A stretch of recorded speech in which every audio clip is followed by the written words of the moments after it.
கணவன் இல்லை, இறந்துட்டாரா இல்லை அவரை விட்டு போயிட்டாங்கன்னு தெரியல. குழந்தை வந்து 1 மாச குழந்தை கையில் இப்படி தூக்கிட்டு வந்து தாய்ப்பால் வரலை, தாய்ப்பால் வர்றதுக்கு ஏதாவது பண்ண முடியுமா அப்படின்னு கேட்குறேன். குழந்தைய தூக்கிட்டு போயிடுவாங்க அப்படின்னு சொல்றீங்க, அதெல்லாம் நடந்திருக்கா? நடக்கும். இந்த குழந்தைய தூக்கிட்டு போறதெல்லாம் நடக்கும். இப்போலாம் வந்து குழந்தையெல்லாம் இப்போ நீங்கள் உள்ளே வந்து பார்த்தீங்கன்னா, இப்போ ஒரு பொண்ணுக்கு இடையில ஒரு குழந்தை பிறந்து இறந்துருச்சு. இப்போ 2வது ஒரு பொம்பளை பிள்ளை பிறந்திருக்கு. அந்த குழந்தையெல்லாம் அப்படியே கெட்டி பிடிச்ச மாதிரி தான் தூங்கணும். சும்மா போட்டுட்டுலாம் இது பண்ண முடியும். யார் தூக்கிட்டு போவாங்கன்னு எப்படி தெரியும்? இப்போ நம்ம வந்து ஃபேன் காத்துல இருக்கோம். இப்போ ஃபேன் 1 நிமிஷம் கரண்ட் போனாலே நம்மளுக்கு வந்து அவ்வளோ இது கசகசன்னு இருக்கு. அந்த கொசு கடியில கொசு மொத்தமும் நம்மளை அப்படியே தூக்கிட்டு போற மாதிரியே இருக்கும். ஊரை விட்டு ஊர் வந்து யாரும் இல்லாம ரோட் சைட்லயே சாப்பிட்டு அங்கேயே உட்கார்ந்து அங்கேயே அவங்க வாழ்க்கையை வந்து கழிச்சுக்கலான்னு கடைசி காலத்துல வந்துடுறாங்க. அதனால வெளியூர்ல இருந்து வரவங்களுக்கு இங்க சென்னையை பொறுத்த வரைக்கும் ஆதரவு இல்லை. ஒருவேளை சாப்பாட்டுக்காக கையேந்து நிற்கக்கூடியவங்களாம் யாரு? யாருக்கோ அண்ணன், யாருக்கோ கணவர், யாருக்கோ அப்பா, யாருக்கோ மகன். மற்றவங்ககிட்ட பசிக்காக கையேந்திர நிலைமை வரவே கூடாது. என்னோட இறப்பு வந்து காமராஜ் ஐயா மாதிரி இருக்கணும் 1. 2வது, நான் இறக்கும்போது ஒரு 100 பேர் என்னை சுற்றி இருக்கணும். அது சாலை ஓரத்தில் இருக்கிற ஆதரவு இல்லாதவங்களா இருக்கணும்.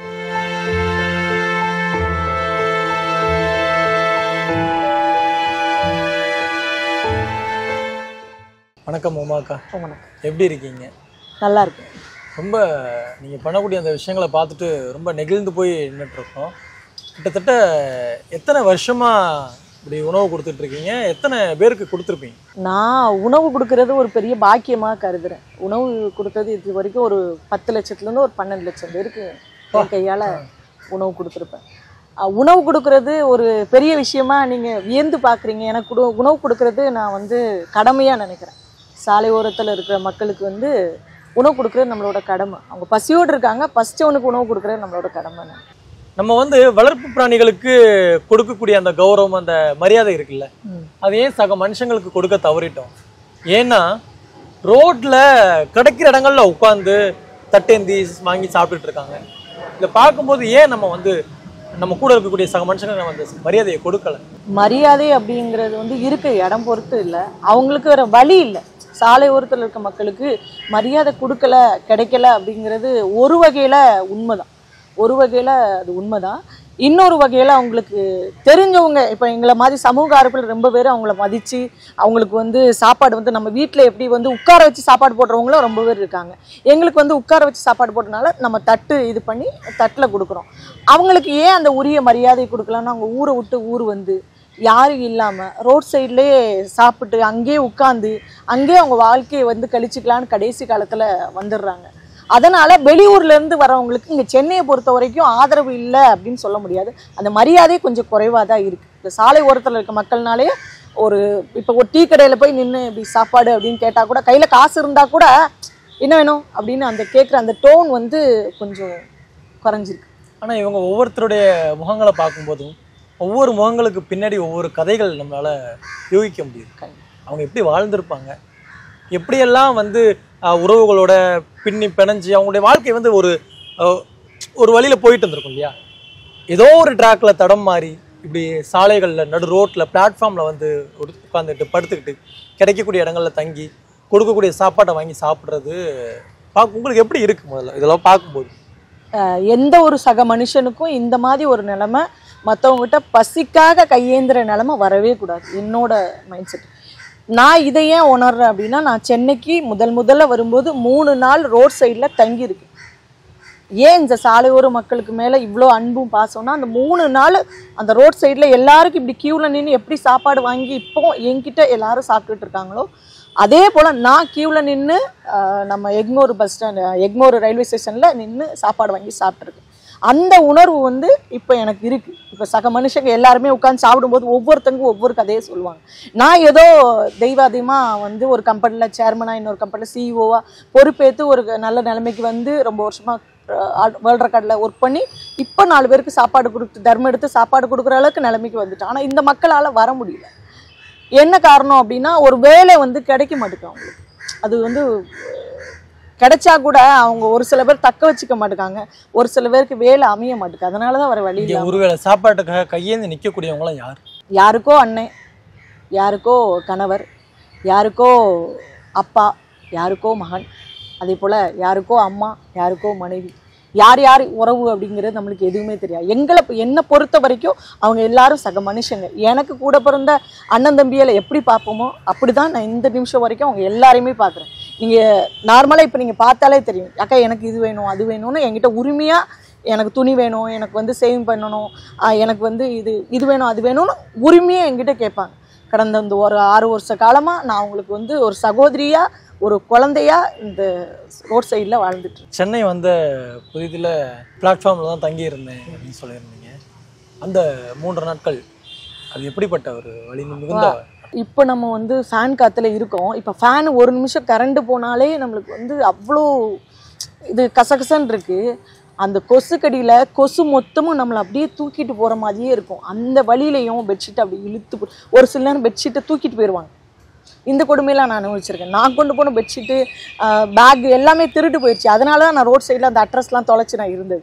இது எல்லாருக்கும் ஒரு எத்தனையோ பேர் இதை அனுபவிச்சிருப்பாங்க. நான் பர்சனலாக அனுபவித்தது என்னென்னா அந்த கொசுக்கடி, அந்த பசி வந்து சொல்ல முடியாது. சாப்பாடு வாய்க்கு ஓப்பனாக சொன்னால் ருசியாகவே இருக்காது. சாப்பாடு சாப்பிடும்போது ஒரு மாதிரி இந்த எந்த சாப்பாடாக இருந்தால் பசிக்கு சாப்பிட்ருவான். ஆனால் அந்த சாப்பாடு வாய்க்குள்ளே போகும்போது இதுக்கு கீழே இறங்காது. இவ்வளோ கஷ்டமாக இருக்கும் அந்த சாப்பாடு சாப்பிடும்போது. வேறு வழி இல்லைன்ட்டு படப்படன்னு சாப்பிட்ருவோம். சாப்பிட்டுட்டு அப்படி டக்குன்னு தண்ணியை குடிச்சிடுவோம். இந்த வலி வந்து யாருக்கும் இருக்கக்கூடாது. நின்று நிதானமாக தண்ணியை வச்சு உட்கார வச்சு அவங்க உட்காந்து வலிச்சு ஃபுல்லாக அந்த சாப்பாடு சாப்பிட்ணுங்கிறது தான் என்னோட அப்போ இருந்த குறிக்கோள். அதனால தான் நான் வாய்க்கு ருசியான சாப்பாடு அவங்க சாப்பிட்டா அந்த தட்டில் ஒரு பருக்க கூட இருக்கக்கூடாது. என்னை பொறுத்த வரைக்கும் இந்த நான் பிரியாணி போடுவேன், வடை பாயசம் சாப்பாடு போடுவேன், என்ன போட்டாலும் சரி அப்படி வலிச்சு அந்த இலை ஃபுல்லாக எதுவுமே இலையில இருக்கக்கூடாது. அந்த மாதிரி தான் சாப்பாடு போடணும்னு அப்போவே முடிவு பண்ணி தான் இன்ன வரைக்கும் அதை செய்யும். இப்போது ஆட்டோ வரும்போதே நாங்கள் இங்கே நின்று பார்த்துட்டு இருந்தோம். உமாக்கா ஆட்டோ வந்துருச்சு, உமாக்கா வந்துட்டாங்க. இந்த ஒரு ஒரு பாசத்தில் ஓடி வராங்கல்ல. இப்போ இவங்களுக்கு பின்னாடி ஒவ்வொரு கதைகள் இருக்கும். நீங்க இவ்வளவு நாளா டிராவல் பண்ணிட்டு இருக்கீங்க. ஒரு நாளைக்கு 100 பேருக்கு ஃபுட் கொடுக்குறீங்க, 150 பேரை பாக்குறீங்க, டெய்லி வந்து அவங்களோட பேசுறீங்க. என்ன நீங்க வந்து ரொம்ப வேதனையோட சே இவங்களுக்கு பின்னாடி இப்படி ஒரு வழியா அப்படின்னு நீங்க கேட்ட கதையில எது ரொம்ப உங்களை தாக்கம் கொடுத்துச்சு? பொண்ணு கணவன் இல்லை, இறந்துட்டாரா இல்லை அவரை விட்டு போயிட்டாங்கன்னு தெரியல. குழந்தை வந்து 1 மாத குழந்தை கையில் இப்படி தூக்கிட்டு வந்து தாய்ப்பால் வரலை எனக்கு, அக்கா தாய்ப்பால் வர்றதுக்கு ஏதாவது பண்ண முடியுமா அப்படின்னு கேட்குறேன் ஒரு தாய். அதெல்லாம் ஒரு ஒரு உச்சக்கட்ட கொடுமைன்னா இதுதான். எத்தனை ஜிஹெச்சில் போனால் அதெல்லாம் போய் பார்த்து வாங்குறதுக்கு மக்களுக்கு ரோட் சைடில் இருக்கவங்க எங்கேயோ பிறந்து எங்கேயோ வளர்ந்து கணவனு கூட இருந்தோ அது ஏதோ குழந்தைங்கிறது நம்மளுக்கு பொறுத்த வரைக்கும் தானே. நம்மளை பொறுத்த வரைக்கும் குழந்தை அது. அவங்க எப்படி அப்படின்னு நான் பார்க்க வேண்டியதில்லை. அந்த குழந்தைய உடனே இது பண்ணி ஹாஸ்பிட்டலுக்கு கூப்பிட்டு போய் அந்த தாய்ப்பாலுக்கான விஷயங்கள் என்னென்ன டானிக் எல்லாம் வாங்கி கொடுத்து அவங்களுக்கு இது பண்ணேன். அதே போல் ரோட்டில் ஆதரவு இல்லாமல் இறந்து போகிறவங்க. இப்போ இடையில ஒரு பாட்டி ஒரு 2 மாதம் இருக்கும். அப்போ தான் வந்து துணியெல்லாம் மாற்றி ஒரு நாளைக்கு, ஆமாம் 2 நாளைக்கு முன்னாடி அன்றைக்கி தான் மோஷன் போயிட்டாங்க, ஃபுல்லாக மோஷன் போயிட்டாங்க. எனக்கு ஃபோன் வருது, இங்கே இருக்க எல்லாருக்கிட்டே என் நம்பர் இருக்கும். ஃபோன் வருது, அம்மா இப்படி அம்மா வந்து மோஷன் போயிட்டாங்க, உங்களுக்கு தெரியும் அந்த அம்மாவை அப்படின்னு. அவங்க பையன் கூட போய் இடையில இறந்துட்டார். அவரே நான் தான் ஜிஹெச்சில் அட்மிட் பண்ணேன். அவர் இறந்துட்டார், அங்கேயே நல்லடக்கம் பண்ணிட்டாங்க. அதே போல் இந்த பாட்டி மோஷன்லாம் போய் அப்படியே படுத்துருக்காங்கன்னு சொன்னோன்னா நான் வந்து அந்த அன்றைக்கி தான் நான் மாலை போட்டிருக்கேன் கோயிலுக்கு. அன்றைக்கி தான் காலையில் மாலை போட்டு நிற்கிறேன், ஃபோன் வருது. சரி என்ன பண்ணுறதுன்னு தெரியலையேன்னு சொல்லிட்டு சரி ஓகே பரவாயில்ல கோயிலுக்கு கூட போவேன். நான் கோயிலுக்கு போயிட்டு மாலை போட்டு திரும்ப கோயிலுக்கு போகணும். அதை கூட சரி ஓகே பரவாயில்ல ஒரு 2 மணி நேரம் ஆகும் போயிட்டு வந்துடும் சொல்லிட்டு வரும்போதே ஒரு துணியெல்லாம் எடுத்துகிட்டு வரேன், நைட்டி டவல் எல்லாமே எடுத்துகிட்டு வந்து அந்த பாட்டி வந்து ட்ரெஸ்ஸை இது பண்ணும்போது கொடுமை எறும்பு மோஷன் போய் அது ஃபுல்லாக எறும்பு உடல் உடுப்பு மொத்தம். அதை வந்து நாங்கள் அதை காணிக்கக்கூடாதுன்னு ஒரு தம்பி வந்து அந்த திரை போட்டு நின்னாப்புல. அந்த தம்பி பொலன்னு அழுதுட்டாப்புல. எனக்கு இன்னும் வந்து ரொம்ப கொடுமையான விஷயம், பெத்த தாய் தோப்பனை ரோட்டில் விட்டுட்டு நீங்கள் எப்படி அந்த சோத்தை திங்குறீங்கன்னே எனக்கு தெரில. அது யாராக இருந்துட்டு போனோம். அந்த அம்மாவோட ஃபோட்டோஸ் அவங்க ஒரே பையன்தான் அப்படின்னு சொன்னாங்க. அந்த பையனை இறந்துட்டாங்க. ஆனால் அவங்களோட சொந்தக்காரங்க யாராக இருப்பாங்களா, கடைசி காலத்தில் அந்த அம்மாவை பார்த்துருக்கலாம்ல. 2 நாள் ஹாஸ்பிட்டலில் இதை கொண்டு துணியை மாற்றி படுக்க வச்சுட்டு போயிருக்கேன். படுக்க வச்சு போட்டு காலையில் வந்து பார்க்குறேன் அந்த அம்மா உடம்புல போட்ட ட்ரெஸ்ஸை காணும், ட்ரெஸ் இல்லாமல் கிடக்கு, நைட்டியை தூக்கிட்டு போயிட்டாங்க. நீங்கள் போட்டு விட்டு புதுசாக போட்டு விட்டு நைட்டி. இதெல்லாம் எங்கே போய் சொல்லுவீங்க? யாரை எடுத்துகிட்டு போனாங்கன்னு கண்டுபிடிக்கிறது. பெட்ஷீட்டை போட்டு சுற்றி வச்சுருக்கு, திரும்பவும் இதை நைட்டி வாங்கி போட்டு திரும்பவும் வந்து போட்டு விட்டு ஒரு அர்ஜென்ட்டாக ஒரு ஹெல்ப் சம்மந்தமாக தான் வெளியூர் போயிருக்கேன். காலையில் ஃபோன் வருது, அம்மா இறந்துட்டாங்க. எனக்கு என்ன பண்ணுறது ஏது பண்ணுறது ஒன்றுமே தெரில. இவங்களை நல்லபடியாக நல்லடக்கம் பண்ணுறதுக்கு நம்ம இங்கே இருக்கணுமே அப்படின்னு நினச்சி இங்கே இருக்கிற எல்லாரும் எடுத்துகிட்டு போகிற எல்லாருக்கிட்டையுமே நான் இதோட செலவு எல்லாமே நான் ஏற்றுக்கிறேன், நீங்கள் அம்மாவை நல்லபடியாக இது பண்ணுங்க அப்படின்னு சொல்லிட்டு பணத்தை அனுப்பி விட்டுட்டு அங்கே இருந்துட்டேன். வேறு என்ன பண்ண முடியும்? இதெல்லாம் வந்து இதெல்லாம் நம்ம கேட்கும்போது உண்மையிலேயே வந்து அது ஏன் இப்படி நடக்கணும்? இப்போ எங்களுக்கு வந்து நாங்கள் இதை பார்க்குறோம். இப்போ இவங்க ஃபுட்டு வாங்கி கையை நீந்தி இப்போ இவங்க கையேந்தி ஃபுட்டு வாங்குறத பார்க்குறதுக்கே எங்களுக்குலாம் வந்து மனது அங்கே இல்லை.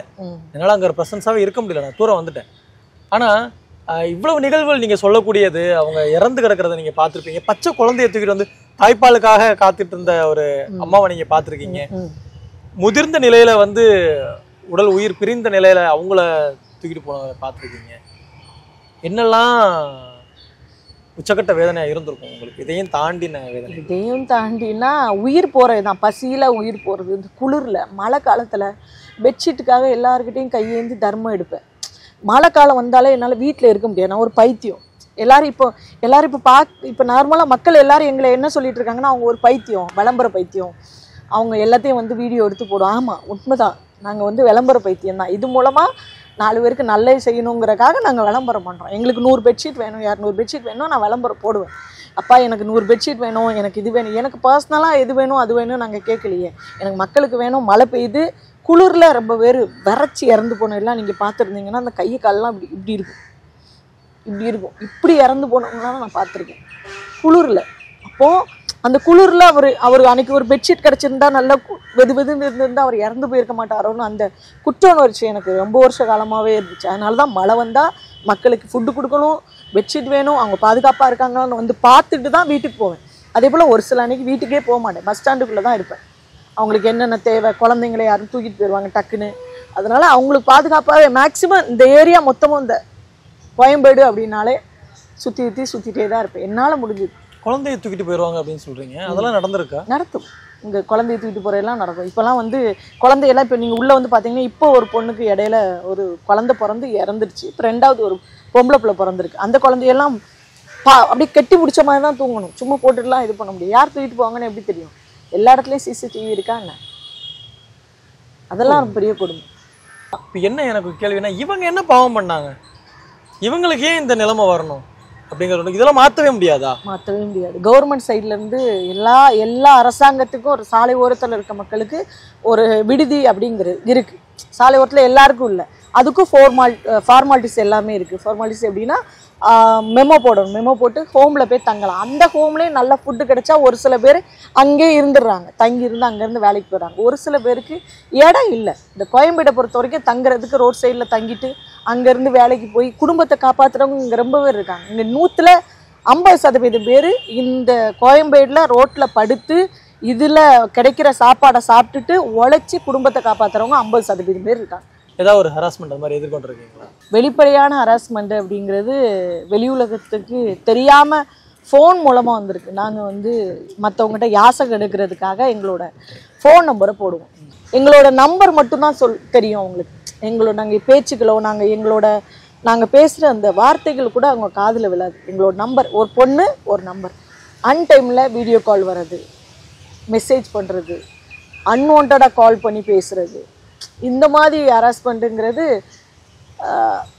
வீடியோ காலில் ட்ரெஸ் இல்லாமல் ஒரு பெண்கிட்ட நிற்கிறது, இதை ஏன் ஆன் பண்ணுறீங்க, இதை வேறு கேட்பாங்க. இதில் வேறு இதை ஏன் நீங்கள் ஆன் பண்ணுறீங்க, எங்களுக்கு திடீர்னு வீடியோ கால் வருதுன்னா நாங்கள் டக்குன்னு ஆன் பண்ணிடுவோம். என்ன காரணம்? ரோட் சைடில் யாராவது இறந்துட்டாங்கன்னா உடனே வீடியோ காலில் தான் வருவாங்க. யாருக்காவது ஏதாவது ப்ராப்ளம் அப்படின்னா அடிபட்டுருக்குன்னா உடனே எங்கள் சாலையோரத்தில் எல்லாருக்கிட்டையும் நம்பர் இருக்குது. யார் எந்த நேரத்தில் கால் பண்ணுவாங்கன்னே நம்மளுக்கு தெரியும். 2 மணிக்கு திடீர்னு எனக்கு ஒரு கால் வருதுன்னு வச்சுக்கோங்களேன், நான் டக்குன்னு என்ன சொல்லி வீடியோ கால் என்னாச்சு, யாருக்கு அப்படின்னு டக்குன்னு இது பண்ணுவோம், அப்படியே நிற்பேன். அதெல்லாம் வந்து ஒன்றுமே பண்ண முடியாது. டக்குன்னு கட் பண்ணிட்டு பிளாக் பண்ணிவிட்டு நெக்ஸ்ட் ஒன்று மூவ் ஆகி தான் போகணும். வேறு வழியே கிடையாது. அவங்கள திரும்ப போய் சண்டை போட்டு அவங்கள இது பண்ணி அவங்கள திருத்துறது நம்ம வேலை கிடையாது. நம்மளோட வலி வந்து நமக்குள்ளே இருந்துக்கிட்டோன்னு அப்படி நகர்ந்துடும். இதெல்லாம் ரொம்ப இருக்குது. இதெல்லாம் 1 2 3 4 5 எல்லாம் கிடையாது. அது ஒரு ஆயிரக்கணக்கில் இருக்குன்னு வைங்களேன். என்னோட ஃபோன் கான்டாக்ட்லேயே ஒரு ஆயிரக்கணக்கான நம்பர் பிளாக்ல. சமீபத்தில் நீங்கள் இறந்தவங்களுடைய உடலை வந்து அடக்கம் செய்யும்போது இமான் சார் கூட இருந்தது. இமான் சார் வந்து சொல்லணுன்னா அவர் ஒரு மனுஷ கடவுள். இறந்து போன உடல்கள் வந்து ஆதரவு இல்லாமல் இருக்குன்னு நம்ம ஒரு தகவலை சொன்ன உடனே அவர் செய்கிற ஒரு விஷயம் உடனே என்ன செய்யணும் அவங்களுக்கு என்ன ஃபார்மாலிட்டிஸ் கவர்மெண்ட் அதை முதல்ல அதுதான் கேட்பாங்க. கவர்மெண்ட் ஃபார்மாலிட்டிஸ் என்னென்னா போலீஸ் ஸ்டேஷனில் போய் அங்கே போய் எழுதி வாங்கணும், நம்ம யார் பண்ண போகிறோம் அப்படிங்கிற எழுதி வாங்கணும். அதுக்கப்புறம் அட்டாப்சி அதை மார்ச்சுரிக்கு இது பண்ணி அவங்களுக்கு போஸ்ட்மார்ட்டம் பண்ணி தான் நல்லடக்கம் பண்ணணும். ஏன்னா யார் என்ன ஏதுன்னு நம்மளுக்கு தெரியாது. அதுக்கான செலவு நார்மலாக ஒரு உடலை எடுத்து நல்லடக்கம் பண்ணால் குறைஞ்சது 4 ரூபாலேருந்து 5 ரூபா கண்டிப்பாக செலவாகும். அது யாராக இருந்தாலும் சரி, இப்போ நீங்கள் இப்போ நம்ம சொந்தமாக இருந்தால் கூட நம்மக்கிட்ட காசு இல்லைன்னா ஒரு 5000 ரூபா ஆகும். அதுக்கு கீழெல்லாம் ஒரு குழி தோன்றவங்களுக்கு காசு எல்லாமே. அதனால தான் நம்ம இந்த சாரி பிஸ்னஸ் நம்ம ஸ்டார்ட் பண்ணோம். அதுக்கான செலவை இமான் சார் ஏற்றுக்கிட்டாங்க. ஆக்சுவலாக நாங்கள் வந்து ஒரு உடல் எடுத்து நல்லடக்கம் பண்ணுறது தான் இங்கேருந்து நான் திருத்தணிக்கு போயிருந்தேன். பார்த்தா அங்கே இன்னும் 2 உடல்கள் ஆதரவு இல்லாமல் இருந்துச்சு. அப்போ நான் சார்கிட்ட உடனே சொல்கிறேன், சார் இப்படி இன்னும் 2 உடல்கள் இருக்குது, அதையும் சேர்த்து பண்ண முடியுமான்னு கேட்குறாங்க. என்னென்ன செலவாகுதோ அதை நீங்கள் சொல்லிடுங்கம்மா, நான் அதை பண்ணிடலாம்னு சொல்லிட்டு அந்த எப்படி உங்களை கான்டாக்ட் பண்ணாங்க? எப்படி தெரியும் உங்களுக்கு? எந்த வருஷம்? இப்போ தான் ஒரு மாதம் தான் இருக்கும். இப்போ 1 மாதம் தான் இருக்கும். இந்த மாதிரி நான் 172 உடல்கள் வந்து நல்லடக்கம் பண்ண ஹெல்ப்பும் பண்ணியிருக்கேன். நானும் ரொம்ப உடல்கள் நல்லடக்கம் பண்ணியிருக்கேன். என் கையால் குழந்தை உட்பட கொரோனா காலத்துக்கு அப்புறம் குழந்தைங்க அந்த மாதிரி ரொம்ப உடல்கள் என் கையாலே தூக்கி நல்லடக்கம் பண்ணியிருக்கேன். இப்போ தான் என்னென்னா அவங்க வந்து காண்டாக்ட் பண்ணி போலீஸ் மூலமாக தான் காண்டாக்ட் பண்ணிச்சு. இவர் வந்து இப்போ இறந்து போனவர் வந்து இங்கே சாலை ஓரத்தில் இருந்தவர். அவர்கிட்ட என் நம்பர் இருந்திருக்கு.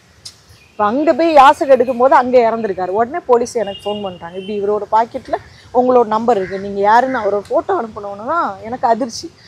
ஒரு 2-3 வருஷ காலமாக நான் அவரை பார்த்துட்ருக்கேன், அடிக்கடி பார்த்துட்ருக்கோம். இப்போ மாகாளி அமாவாசைக்கெல்லாம் என் கையால் சாப்பாடு வாங்கி சாப்பிட்ட ஒரு மனிதர் திடீர்னு இறந்து போனான்னு நான் சொன்னேன். அது எங்கள் அப்பா மாதிரி ரோட்டில் வந்து இருப்பவர், அவர் நல்லா தெரியும் அப்படின்னு சொல்லி ஏற்றுக்கும் போது தான் அவர் இறந்துட்டார், இப்படி நாளாச்சு அப்படின்னு சொன்னோன்னா சரி ஓகே என்ன பண்ணலாம், எங்கள் அப்பா மாதிரி இருக்கவரை நான் எப்படி விடுவேன், எங்கள் அப்பான்னு நான் ஒரு வார்த்தை சொல்லிட்டேன். அதுக்கப்புறம் எப்படி அவரோட உடலை வந்து எப்படியும் போட்டோம் நீங்கள் என்ன வேணாலும் பண்ணிக்கோங்கன்னு எப்படி விட முடியாது, மனிதம் கிடையாதுல்ல. அதனால இங்கேருந்து போய் அதை நான் ஒரு சின்ன கருவி மட்டும்தான் எல்லா விஷயத்துலையுமே. தொடர்ந்து இமான் சார் உங்களுக்கு? ஆமாம், இது மட்டும் பண்ணல, ரொம்ப விஷயங்கள் பண்ணுறாங்க. குழந்தைங்கள படிக்க வச்சுட்டு இருக்காரு. வெளியே தெரியாத விஷயங்கள் ரொம்ப நரிக்குறவர் மக்களுக்கு வீடு கட்டி கொடுக்கறதும் சரி, எத்தனையோ பிள்ளைங்களுக்கு தாய் தந்தை இல்லாத பிள்ளைங்களுக்கு கல்வி உபகரணங்கள் பண்ணிட்டு இருக்காங்க. இதை இப்போ மழை வெள்ளத்தில் பாதிக்கப்பட்ட மக்களுக்கு அரிசி மளிகை பொருள் இங்கேருந்து தூத்துக்குடி வரைக்கும், தூத்துக்குடி திருநெல்வேலி இங்கேருந்து டண்டன்னா வந்து அரிசி மளிகை பொருளாக ஒவ்வொரு விஷயத்த நீங்கள் ஒவ்வொரு விஷயம் சொல்லும் போதும் ஏன் இதெல்லாம் நடக்குது, இதெல்லாம் எப்போ மாறும் அப்படிங்கிற ஒரு எண்ணம் தான் உள்ளுக்குள்ளே தோணிட்டு இருக்கு. உங்களுடைய எதிர்கால திட்டம் என்ன பண்ணணும்னு ஆசைப்படுறீங்க? எதிர்கால திட்டம் அப்படின்னா எனக்கு ஒரே ஒரு கனவு தான். என்னோட இறப்பு வந்து காமராஜ் ஐயா மாதிரி இருக்கணும் ஒன்று. 2வது நான் இறக்கும்போது ஒரு 100 பேர் என்னை சுற்றி இருக்கணும். அது சாலை ஓரத்தில் இருக்கிற ஆதரவு இல்லாதவங்களாக இருக்கணும். எனக்கு அம்மா கிடையாது, அப்பா கிடையாது, சொந்த பந்தம்னு யாரும் என் பக்கத்தில் கிடையாது. என் பிள்ளைங்க மட்டும்தான். என்னோட கணவரும் கிடையாது, அவரும் இறந்து ரொம்ப வருட காலம் ஆயிடுச்சு. அதனால் ஆதரவு இல்லாத மக்கள் எல்லாரும் என்னை சுற்றி இருக்கணும். அவங்க கடைசி நேரத்தில் என்னோட உடலை எடுத்து அவங்க நல்லடக்கம் பண்ணணும். அப்படி ஒரு இடத்துல அவங்கள வச்சுக்கணும், அவங்கள சந்தோஷமாக வச்சுக்கணும். அந்த இடத்துல என் உயிர் பிரியணும். அதுதான் என்னோட கனவு. ரொம்ப பெரிய விஷயம் பண்ணிட்டு இருக்கீங்க. நீங்கள் உட்காந்துருக்கும்போது நீங்கள் இப்படி இருக்கீங்க, நாங்கள் எல்லாரும் இப்படி எங்கேயோ இருக்கோம். ஒன்றுமே கிடையாது. ரொம்ப ரொம்ப பெரிய விஷயம் நீங்கள் பண்ணுறது. தொடர்ந்து உங்களுடைய சேவை வந்து இன்னும் விரியணும், இன்னும் எல்லாரும் உங்களால் பயனடையணும். இது மட்டும் இல்லாமல் உங்களுக்கு ஏதோ ஒரு மாற்றத்தை கொடுக்குற அளவுக்கு ஏதாவது ஒன்று சிந்திக்கலாம். உங்களுடைய பயணத்தில் நிச்சயமாக பெட்டர் டுடே வந்து எப்போவுமே துணை இருக்கும். நாங்களும் வந்து எங்களால் முடிந்த நிறைய உதவிகளை உங்களுக்கு கூட நாங்கள் சேர்ந்து செய்யலான்ட்டு இருக்கோம். நேரத்துக்கு நன்றி.